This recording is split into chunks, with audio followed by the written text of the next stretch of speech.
Chapitre 8, août 2012. La joie des jeux, le bonheur d'être ensemble.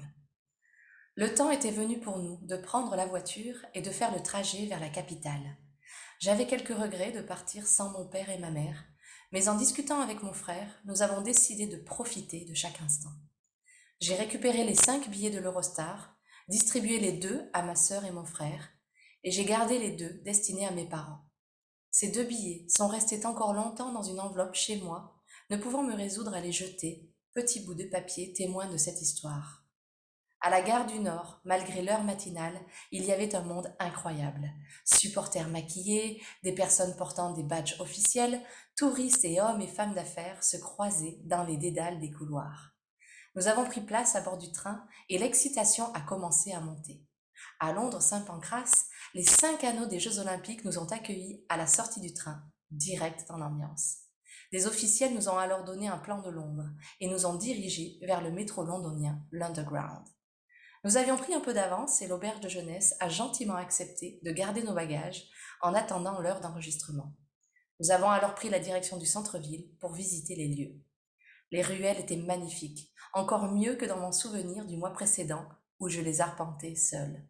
Dans les quartiers du centre, Baker Street, Piccadilly Circus, Trafalgar Square, Charing Cross et enfin Covent Garden, nous marchions la tête en l'air pour admirer les couleurs, l'architecture et le ciel clément. À midi, nous étions devant un des bâtiments des Jeux, l'Excel, où se déroulaient les épreuves de taekwondo.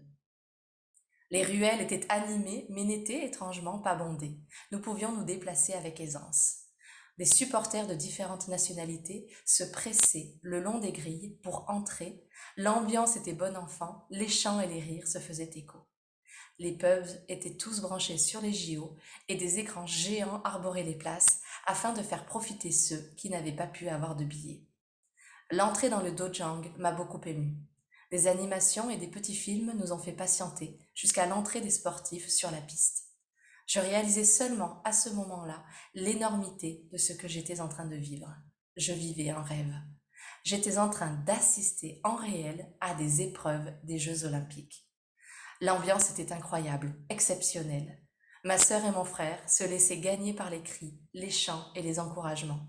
J'étais heureuse. L'épreuve terminée, nous avons gagné le parc olympique et l'aréna pour assister à un quart de finale de handball. Quel émerveillement! Le parc était immense. Mes yeux étincelaient. On entendait les cris de la foule dans le stade olympique. Puis, sur la droite, le stade nautique nous accueillait avec des milliers de supporters dansant et chantant. En avançant, nous nous sommes retrouvés en arrêt devant un écran géant qui montrait en direct une demi-finale d'athlétisme, le 200 mètres. L'effervescence était à son comble. Enfin, nous sommes entrés dans l'aréna, où l'ambiance était fantastique à quelques minutes du coup de sifflet de début du match. Le public était déchaîné, des holas se succédaient, des cris, des chants. La journée s'est achevée à l'auberge de jeunesse. Les étoiles plein les yeux, j'avais la certitude que le lendemain, nous allions encore vivre des moments de joie intense. Dans la matinée, nous avons décidé de visiter Victoria Street pour voir Buckingham Palace et flâner le long de St. James Park. La joie que je ressentais d'être là, tous les trois, à découvrir ensemble ces lieux était inimaginable. Sans forcément beaucoup parler, nous échangions des émotions et des regards. Je devais sûrement les fatiguer à leur demander comment ils se sentaient, à leur poser des questions sur ce qu'ils pensaient de tout ça. Étant l'aîné, je ressentais ce besoin de m'assurer que tout allait bien. Je souhaitais qu'ils en profitent et j'essayais de tout faire pour les protéger et leur faire plaisir. Après des heures de marche, nous nous sommes finalement dirigés vers le Club France pour assister aux autres épreuves. Une file d'attente nous tendait les bras et nous avons dû montrer notre carte d'identité afin d'entrer dans la salle. Mais l'attente valait le coup. L'ambiance était électrique et joyeuse. Certains athlètes étaient là, discutaient avec le public, proche de nous. J'étais comme une gamine, j'en oubliais tous mes tracas. Je n'éprouvais qu'une joie immense, agrémentée par les encouragements et la ferveur qui me gagnaient devant une course, un match, une épreuve, un hymne, des embrassades. Notre escapade londonienne touchait doucement à sa fin. Nous profitions de ces derniers instants pour rire et nous créer des souvenirs devant une bière et un burger. Après tout, nous étions à Londres, autant goûter aussi à s'aimer. Le retour à Paris m'a déstabilisée, comme si je revenais à la réalité. Et puis la parenthèse s'est refermée petit à petit, alors que nous reprenions la route pour Gap, pour y retrouver ma mère. Le mois d'août était bien entamé. Quelques journées de travail, quelques soirées apéro-plage, et le rythme effréné se remettait en place. Mais quelque chose avait changé. Un truc dans l'air, une différence imperceptible, et pourtant qui ne passait pas inaperçue. La revanche d'être tous ensemble, en famille, s'est présentée quelques jours plus tard, fin août. J'étais remontée pour le week-end. Ma sœur avait pris 2 semaines de vacances et avait décidé de venir les passer à Gap. Mon frère y était encore. Mon père avait terminé une phase de traitement et avait pu sortir de l'hôpital. Il avait même pu revenir chez lui. Je suis arrivée assez tard, étant partie après le travail le vendredi soir. Mais tous m'avaient attendu pour manger. Nous étions donc tous les 5 ensemble, à la table, dans la cuisine. Mon père était très fatigué, mais il voulait profiter à pleines dents de ces moments privilégiés. Quand il est parti se reposer, ma mère a finalement craqué. Elle portait la maladie elle aussi, à bout de bras, se dédiait à mon père, souffrait avec lui, ressentait pour lui. Je crois que je n'avais jamais autant vu l'amour de quelqu'un que lorsque ma mère parlait de mon père. Il me montrait un sentiment magnifique, une émotion qui les portait l'un et l'autre à se dépasser. Ma mère a laissé transparaître sa fragilité et sa peur. Nous étions là pour elle, car on avait un peu oublié l'autre, celui des deux qui n'est pas malade et qui porte en lui le fardeau et l'inquiétude. Ce week-end-là, nous avons vécu un moment hors du temps, hors de la maladie, en famille tout simplement, au lac de Serponçon avec un bon pique-nique. Il me semblait que mon père avait recouvré de l'énergie. Ma mère aussi semblait rassérénée. Nous nous sommes baignés, même ma sœur qui ne le faisait pratiquement jamais, et nous avons ri du plus profond de notre cœur. J'ai gardé de cette journée des photos et des souvenirs mémorables. J'ai notamment gardé en mémoire un instant pris sur le vif où mes parents se tenaient en amont du lac, ma mère une tête sur l'épaule de mon père, regardant au loin, insouciant. Un certain calme, une belle sérénité se dégageait de cette journée, de ce lieu, de nous. Alors, ce chapitre 8, pour moi, c'est un chapitre de joie, un chapitre de sérénité, un espèce de chapitre de pause, de moment de calme, on pourrait dire, au milieu de toute cette tempête émotionnelle, au milieu de tout ce qui se passe, de la maladie. C'est un moment où le temps s'arrête. Le temps s'arrête et, et la joie est là. Que ce soit aux Jeux Olympiques à Londres où nous sommes 3, donc avec mes frères et sœurs, ou que ce soit à Gap quand nous sommes tous les 5 pendant ce week-end hors du temps. En fait, ces deux événements montrent que malgré la tempête, malgré les difficultés, il y a en fait des moments comme ça, des moments d'éternité, des moments de joie que je vous souhaite d'identifier, que je vous souhaite de noter, de reconnaître, parce que ces moments de joie, évidemment, contrastent avec le reste de ce qui entoure, et ces moments de joie font la beauté de la vie. Les moments, ils sont tellement contrastés par rapport au reste que, que c'est doux, c'est bon, c'est agréable de les voir et de les reconnaître. Parfois, en fait, on est tellement embarqué dans nos soucis, dans nos difficultés, dans nos tempêtes personnelles, qu'on ne s'en rend pas compte. On ne se rend pas compte de ces moments-là. Et en fait, quand on commence à mettre l'accent sur ces moments-là, ça devient petit à petit un cercle vertueux où on prend de la joie sur ces moments-là. On les vit pleinement.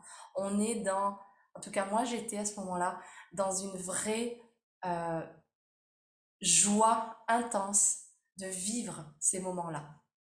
Et puis petit à petit, on se rend compte d'un point de vue spirituel, énergétique, qu'on peut nourrir ces moments-là, on peut nourrir ces souvenirs, on peut nourrir cette attitude de je sais qu'il y a des moments difficiles, des hauts et des bas, et, euh, et je sais en fait, je suis attentive à mes hauts, je suis attentive à ça. Donc ça commence, départ à Londres, là je ressens du regret, un petit regret, et je le note, c'est-à-dire que je ne fais pas comme si je n'avais pas ce regret. J'en prends conscience, d'ailleurs je le dis, voilà, je ressens des regrets et j'en parle à mon frère. Et ensuite, on prend une décision. Donc ça fait un peu l'écho du chapitre d'avant. C'est, ok, je ressens quelques regrets, j'accueille, j'en prends compte, mais je rentre pas dans une boucle infernale avec ce regret-là où finalement je pourrais ne pas profiter de ce que je suis en train de vivre et de l'expérience que je suis en train de vivre. Je décide consciemment, et avec mon frère également, nous décidons de dire, ok, mon père et ma mère ne sont pas là, c'est pas la façon dont nous avions imaginé la chose, mais nous allons de manière précise, et en tout cas nous décidons de profiter de ces instants-là, de cette expérience que nous allons vivre, parce que ça va être une expérience inédite pour nous en tout cas. Et donc nous partons à Londres, nous retrouvons ma sœur, et les petits papiers, donc les tickets d'Eurostar, effectivement, je les ai gardés pendant 10 ans. Là, je suis en train de déménager, nous sommes en mai 2022. Et pendant ce déménagement, j'ai décidé qu'il était temps de mettre ces papiers dans, comment dire, de me libérer de ces papiers, de me libérer de l'énergie associée à ces papiers, et donc de m'en débarrasser. C'est pour vous dire que il y a deux choses avec cette histoire. Ces papiers-là représentent, comme je le dis, une partie de cette histoire un peu particulière. Ils représentent aussi un moment assez particulier de la maladie où nous comprenons, en tout cas je comprends, qu'il y a certaines choses que nous ne pourrons plus faire avec mon père, en tout cas pendant un certain moment. Et ces papiers, je les ai gardés comme un espèce de, de talisman ou comme un espèce de souvenir de ce moment un peu clé, comme pour garder en moi le fait que c'était un rêve que j'avais d'aller à Londres avec lui, en tout cas avec ma mère, et que c'est un rêve une partie du rêve que je n'ai pas réalisé. Eh bien, ce bout de papier a représenté mon avancée également vis-à-vis du deuil. Il a représenté comment maintenant je vis avec ces souvenirs que je peux vous raconter aujourd'hui, qui sont des souvenirs non teintés de charge émotionnelle. Et ça aussi, c'est un point que je veux vous partager. Dans le deuil, dans la gestion de la maladie, dans les souvenirs. J'ai des personnes qui me disent, mais je veux pas oublier les souvenirs. Je dis, mais c'est pas oublier le souvenir. Au contraire, c'est se remémorer le souvenir, mais en enlevant la charge émotionnelle attachée au souvenir. Ce qui fait que maintenant, je peux vous lire ces textes en ayant une sérénité en moi. J'ai un souvenir qui est teinté effectivement de choses agréables et de choses plus désagréables à ce moment-là. Mais quand je les relis, quand je les revis, je n'ai plus de charge émotionnelle attachée à ça. Et ça me libère parce que je peux vous en parler de manière très sereine et très claire. Donc c'est également un message pour vous dire que ce n'est pas parce que j'ai nié. Par exemple, là dans le texte, je parle de je n'ai pas nié le regret. J'ai vu le regret, je l'ai identifié, je l'ai accueilli, je l'ai laissé vivre.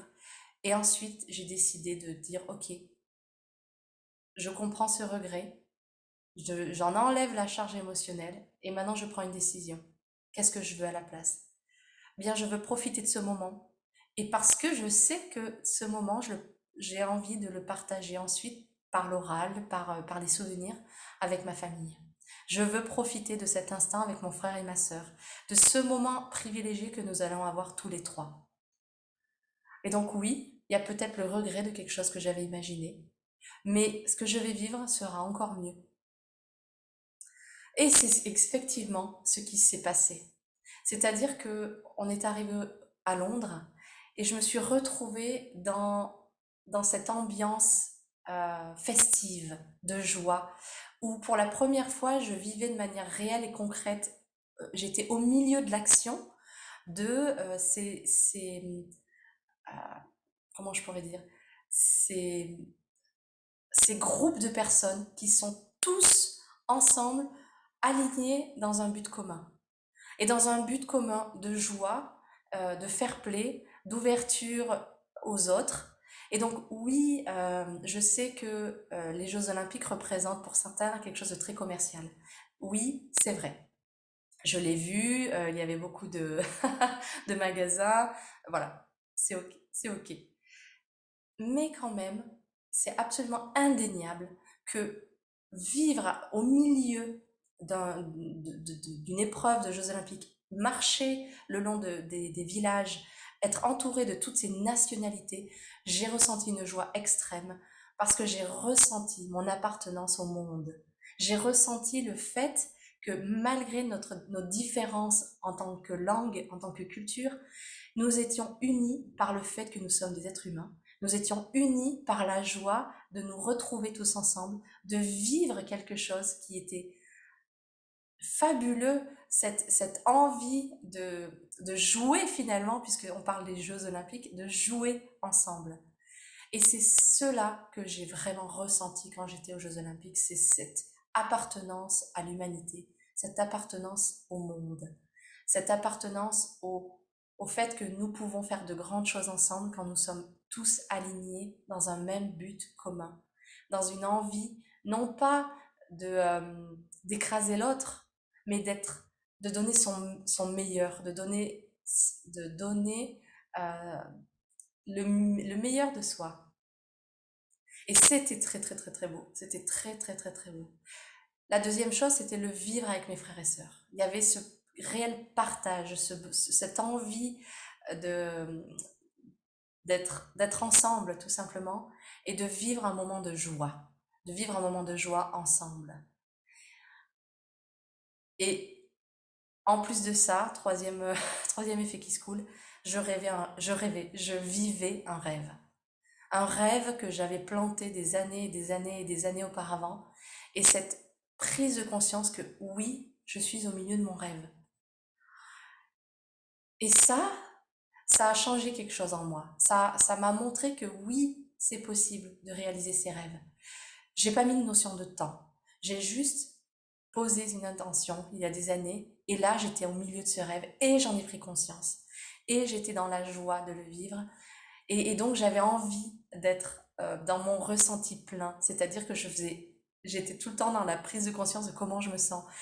À tel point que je pense que j'ai un peu saoulé, j'ai un peu énervé mes frères et sœurs à leur demander régulièrement comment vous vous sentez, parce que j'avais ce côté de, moi je ressens une joie extrême, je sais qu'il y a papa, maman à Gap, et donc comment est-ce qu'ils vivent la chose, comment est-ce que eux vivent le fait d'être ici, de vivre ça, le fait que mes parents ne sont pas là, enfin voilà, toutes ces choses qui pouvaient euh, tourner dans la tête et tourner dans le cœur.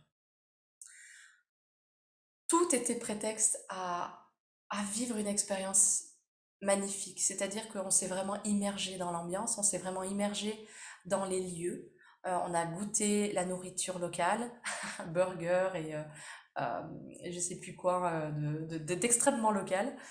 On est allé dans les pubs pour être vraiment au cœur même de la vie sur place. Et et à un moment donné, on s'est dit, parce que le premier jour, on avait accès au village olympique et aux épreuves, et le deuxième jour, non. Et le deuxième jour, on a dit, on va rester dans cette effervescence, on a vécu de manière au milieu des pubs, etc. Et puis, on s'est dit, on va aller au Club France. Le Club France, c'était quelque chose aussi qui représentait pour moi le rêve, parce que c'était à la télévision, quand je regardais les Jeux Olympiques, il y avait toujours des interviews au Club France. On pouvait voir toutes ces personnes qui sont au Club France. Et donc pour moi, j'avais un peu associé aussi la notion de Jeux Olympiques avec le fait d'appartenir au Club France. Et là, en fait, c'était deuxième effet d'appartenance, c'est ouais, j'appartiens à ma culture, j'appartiens aussi à cette culture française, à la langue française, et j'aime pouvoir aussi partager ces moments mondiaux et globaux avec des personnes qui ont cette culture-là. On se retrouve donc au Club France et là, eh bien, je vois passer des athlètes, je vois passer certaines des idoles de mon père, je vois passer certaines de mes idoles à moi et je vis un deuxième rêve. C'est-à-dire que ça devient accessible. Je touche quelque chose qui était un rêve et qui était dans mes yeux d'enfant inaccessible. Là, j'y suis. Je suis au cœur de l'action. Je pourrais potentiellement être vue à la télévision, c'est-à-dire que mon père et ma mère pourraient potentiellement me voir moi maintenant à la télévision. Et donc je suis un petit peu comme si j'étais de l'autre côté de l'écran. Il y a cet écran, je regarde la télévision, où je vois des vidéos, je vois des choses que j'aimerais avoir, que j'aimerais être, que j'aimerais faire. Et cette fois-ci, j'y suis. Je suis de l'autre côté de l'écran. Ça a ouvert, vraiment, ça a ouvert quelque chose en moi à ce moment-là. Je pense qu'une graine a été plantée à ce moment-là. J'en avais pas vraiment conscience quand j'ai écrit le texte. Et en même temps un petit peu, parce que quand j'écris le texte, j'écris que quelque chose de subtil a changé. Je ne sais pas exactement quoi, mais je sens que en moi, quelque chose a changé et c'est ça. C'est le fait de m'être rendu compte que je peux réaliser des rêves et, et que tout est accessible. Potentiellement pas de la façon dont on l'avait prévu, mais tout est accessible. Et donc, nous vivons ces Jeux Olympiques, nous mangeons, nous buvons, nous chantons, nous rions, et nous vivons cette parenthèse, même pas une parenthèse, mais ce moment hors du temps où nous sommes pleinement là. En tout cas, moi, je me sens pleinement là. Et puis, la journée, les 3 jours se passent et nous devons rentrer. Nous rentrons à Paris, puis nous rentrons en France. Enfin, Paris et la France. Nous rentrons en France, à Paris, puis nous rentrons à Gap. Et puis moi, je reprends mes activités à Antibes. Je sens effectivement que quelque chose a changé. Fin août, je remonte à Gap, je vais voir la famille, on se retrouve tous les 5. Et là, je sens qu'effectivement quelque chose a changé depuis également. Ma famille, tous m'attendent pour que nous puissions passer le repas du vendredi soir ensemble. Et je crois qu'à l'époque, je pars après le travail, donc ça devait être 19h, j'arrive à Gap à 22h, donc c'est assez tard, et pourtant tout le monde m'attend. Et c'est ce moment, en fait, de s'être rendu compte et de se rendre compte de ces moments privilégiés et de les savourer pleinement. De voir, ok, il y a ci, il y a ça, mais là, qu'est-ce qu'on a envie de privilégier, qu'est-ce qu'on a envie, sur quoi on a envie de mettre l'accent et de se souvenir. C'est ce moment ensemble, tous les 5, à manger ensemble et à passer ce week-end-là ensemble. Ma mère, pour la première fois, craque. Mon père est allé se coucher, ma mère craque.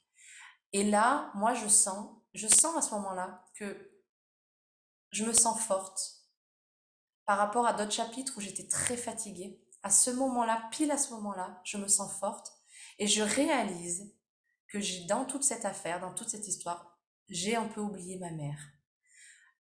Pourquoi? Parce qu'en fait, toute mon énergie et toutes mes pensées vont vers mon père et vers moi-même. Et j'en oublie que dans l'histoire, il y a ma mère. Et que dans la maladie, en fait, ma mère euh, participe beaucoup, aide beaucoup, soutient beaucoup mon père, ce qui fait qu'elle porte en elle une énorme partie de la maladie de mon père. Et c'est ok, je le vois aujourd'hui, et puis à l'époque, je le vois avec une grande humilité et un grand amour pour ma mère, parce que j'avais envie de le poser que dans les maladies, dans la maladie, on peut avoir tendance à oublier les proches qui entourent le malade. Là, typiquement, ça peut être d'oublier ma mère, d'oublier mes frères et sœurs, de m'oublier moi.